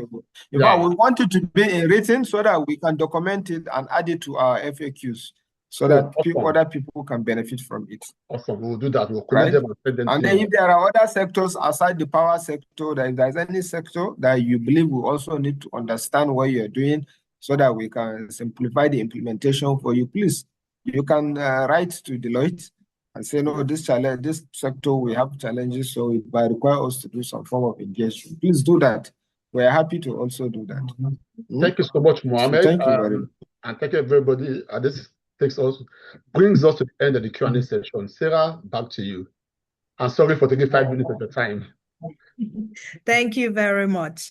I think this is a good time to ask all participants to please join me with virtual appreciation, reaction for all our speakers and for a very, very insightful Q&A session. I trust that every one of us is hereby informed on the journey so far on e-invoicing in Nigeria, and we have each gained some valuable insights. You can see the collaboration between NIRS and, of course, the various stakeholders and service providers. And as demonstrated by Deloitte, that we are, as a licensed service provider with NIRS, we support with the e-invoicing implementations for taxpayers here in Nigeria. And you saw the full demonstration of the Deloitte software, the D-invoice, and how robust that system is. And of course, you can always feel free to reach out to either Chijioke Odo or Kunle Ogumbamowo to discuss on Deloitte's proposal going forward. So thank you for staying with us so far on the webinar. Like I mentioned earlier, the recording is going to be shared on the Deloitte Nigeria YouTube channel. And as indicated, all the unanswered questions will be collated and we will share the responses to all registered participants. Now, to help us express our appreciation here at Deloitte to our speakers, and of course to our able representative of the Nigerian Revenue Service, and of course our invaluable participants for today's session, the active participation is our partner, Africa Global Employer Service Lead, Tolu Walogo Odutayo. Tolu, please go ahead with the closing remark for the session. Okay, good afternoon. Well, it's about 3 minutes to... Please confirm that you can hear me. Loud and clear. Okay. Good day, everyone, and thank you so much. It's so interesting to see that we still have over 500 people on the call as of now. Thank you very much for joining. We really do appreciate you. So you've heard from Mohammed. He has shared us the insights from NRSC's point of view, the journey so far. Thank you, Mohammed, for providing such a beautiful, rundown of where we are and where we're going. Kunle, thank you for the deep dive that you provided. Chijoke, thank you for the insight you provided. And a big thank you to Rahul also, and for all the engaging questions that came along the line. It was really an engaging, and Savesh, sorry. It was indeed an interesting, insightful session. And we really, really do hope that you gained a lot and you have a lot of takeaways. Like Sarah mentioned earlier on, we've noted all the questions.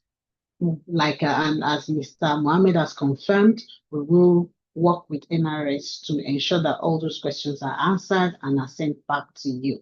But above all, we want to really, truly appreciate you for your active participation, your thoughtful questions.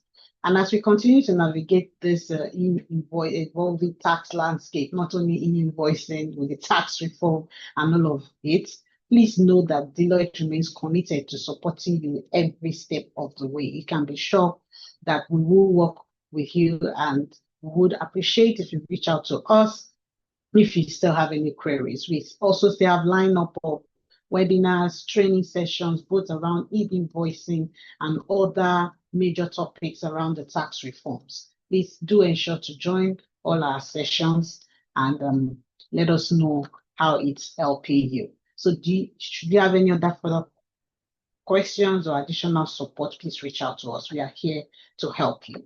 Wish you a successful invoicing implementation journey. We wish you a beautiful day for the rest of today. Thank you once again. We appreciate you. Thank you for joining. Sarah, over to you. Thank you very much, Tolu. This brings us officially to the end of today's webinar, and thank you all for your time once again.